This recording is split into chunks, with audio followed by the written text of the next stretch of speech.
लासो नाना के खानुभयो हजुरले खाजा? काठमाडौँमा नेवरहरूले पकाउनु छ गरमरी जस्तो छ त। नानाले लिसिनु भयो? खाइसक्नु भयो हजुरले? ए ल बिरयानी पनि थोरै, आलु सब्जी सबै थोक अलिअलि। कफी यतापट्टि छ है, त्यहाँ छ कफी। ए हो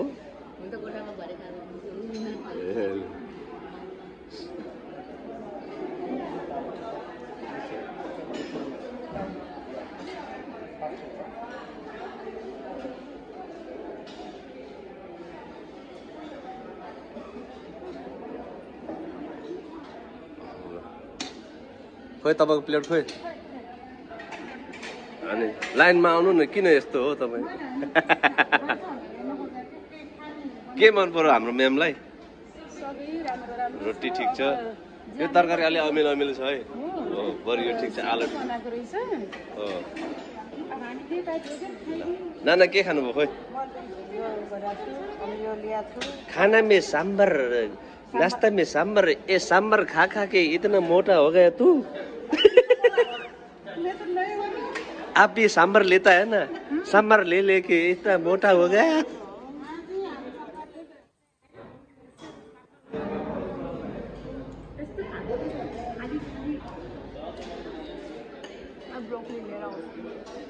बम खानु भयो।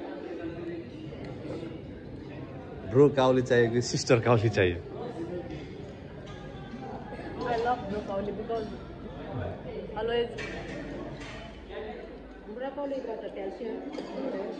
अनि के भन्छ लाइक ब्रो सिस्टर काउली किन हुँदैन भन्दाखेरि, सिस्टर काउली किन चाहिएन भन्दाखेरि लेडिजले अपोजिट जेन्डर एक्सेप्ट गर्छ भन्ने थाहा छ नि त।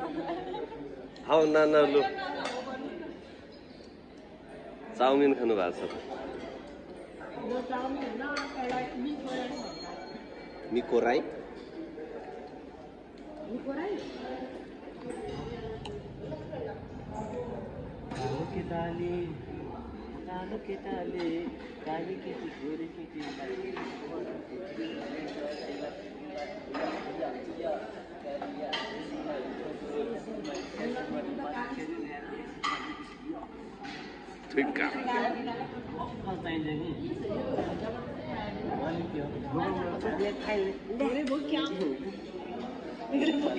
हौ नानी मान्छे अनुसारको चाहिँ कलेक्सन ठिक छ लु। यतिको खायो भने चाहिँ यतिको भइन्छ भनेर देखाइदिन्छु म। हौ नानीको फेरि यता पनि त छ नि होइन? हो र ठिकै छ, सरमेमको त खानुपर्छ। सरमेमकै रहेछ। हस् धन्यवाद।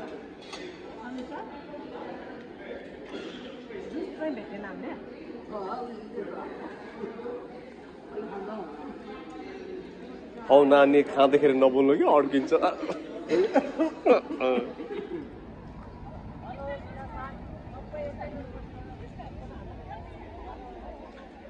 मलेसियन राजदरबार किङ प्यालेस, यो चाहिँ मलेसियाको राजतन्त्र प्रजातन्त्र।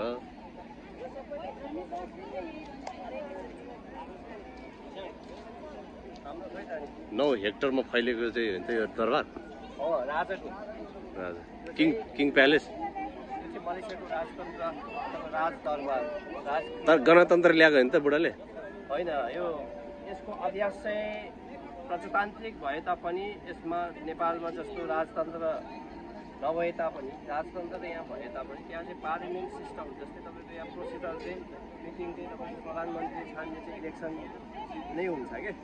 त्यो प्रकारले चाहिँ यहाँको राजतन्त्र भए तापनि यसको पार्लिमेन्ट तरिकाले, डेमोक्रेटिक तरिकाले तपाईँको चाहिँ यसको पार्लिमेन्ट सञ्चालन हुन्छ।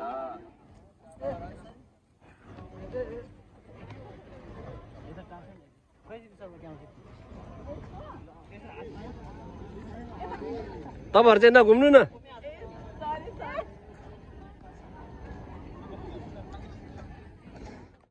गो ब्याग छोड्नु है, ब्याग छोड्नु है, मेरो ब्याग छोड्नु। छोड्नु डार्लिङ छोड्नु ए तपाईँकै बुढा हो मेरो होइन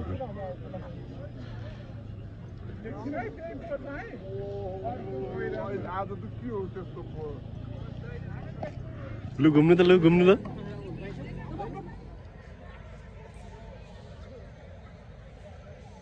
है गर्नु पनि सन्जीवले देखो भिडियो कस्तो गरेर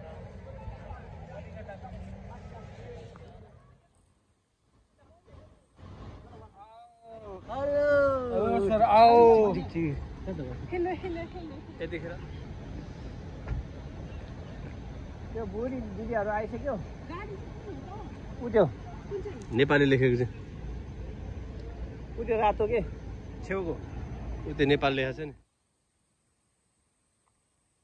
हामी अहिले मलेसियाको यो एउटा पार्कमा छौँ यो पार्कलाई चाहिँ के भनिन्छ म यहाँ सोध्छु यो पार्कलाई के भन्छ आशा युद्धस्थलले युद्धस्थल मलेसियामा पहिला 3 स्टेप युद्ध भएको अरे त्यसको मेमोरियल युद्ध हुँदाखेरि मान्छे मरेहरू युद्धस्थल ओके हाम्रो गाइड यो कुमारजीले पनि भन्दै हुनुहुन्छ कुमारजी होइन त कुमारजी okay Briefing, no photo. Okay, 1 minute here, 2 minutes, come here. Okay, move. This is called Malaysian national emblem, government logo. All our license and everything, we are under Malaysian license guide. So, this is our national emblem. So, what do you call in Nepal? सिर्पा सरकार National emblem, government logo. So, in India, we call this Ashok Chakra. In India, Ashok Chakra. नेपालको त झन्डा हो नि National emblem. झन्डा होइन सरकारी logo हुन्छ नि एउटा Sarkar ki logo. So, Malaysian Sarkar ki logo to Malayan tiger. This is called Malayan tiger. Malayan tiger is our national animal. होइन So you go to any game, Olympic, or Commonwealth, any international events, Malayan tiger is our national animal. Oh. So in the center, crescent moon and star. Crescent moon represent high Muslim populated country. Oh. This star represent very harmony and peaceful country. Okay, this star got 14 stripes. These 14 stripes represent 14 states in Malaysia. Oh. How many states? 14. 1-4. But who we have Yesterday I only say 13. Why I'm saying 14 now? Because originally it was 14 states. One state spin-off from Malaysia in 1965. It's called Singapore. Singapore spin-off from Malaysia in 1965 due to some political reason and due to some economic reason. So that we don't want to talk. So Singapore spin-off 1965. So later only 13 states. Now we make again 14 states by bringing in Kuala Lumpur and Putrajaya merged to become one state. So now back to 14. So these 5 states on the north, it represents non-federated states, which means the British not ruling place, non-federated states. So 4 states on the south is the British ruled state. Okay, we call it British federated states. 1, 2, 3, 4 is on the seaside. One is Penang, one is Malacca. And these 2 sides is the East Malaysia, Sabah and Sarawak. In the center, last time we have lion. Why lion? Singapore, Singa. So Singa was here, lion. So after Singapore go, they put, what do you call this? Nepal? flower national flower It's hibiscus. Nepal घन्टीफुल घन्टी flower This is our national flower. National flower, yeah. hibiscus. हाम्रो Laligurans Special why? Because it has 5 petals. उनीहरूको पनि 5 petals represent 5 government rules in Malaysia, 5 Muslim rules in Malaysia, and also it has a very strong medical. Hibiscus you can drink as a syrup, you can do for a hair wash, hair shampoo, and then syrup and everything. That's why it's called medical benefits hibiscus. Everywhere you can see hibiscus in Malaysia. Okay, Aye. let's go. Okay thank you युद्धस्थल मलेसियाको So after finish, we come this way. Exit. I show you the exit. First you go to the main mountain. there inside also we can take photo All photos. Today all photos only. okay thank you thank you Kumarji फर्काउने हो Start from inside, better. Okay From the inside, then come out. Okay, later.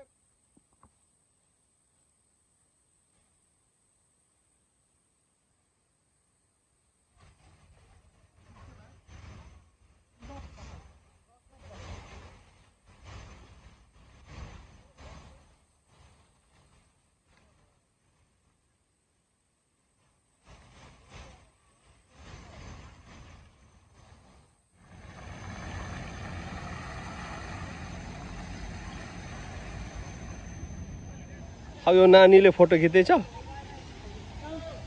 Time अप्रै हो त hello hello अब यो सिङ्गापुरको आर्मीहरूलाई हेर्दै हो अब मलेसियाको पो रहेछ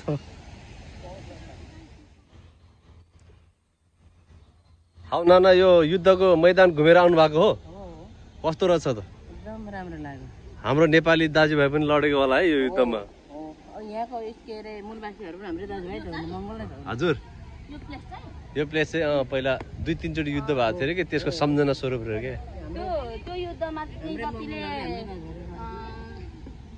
सायद हुनुभयो होइन उनीहरूको चाहिँ स्मृति पार्क छ चाहिँ ओहो हौ नानी कति ठाडो पारेको यो के भन्छ मोबाइल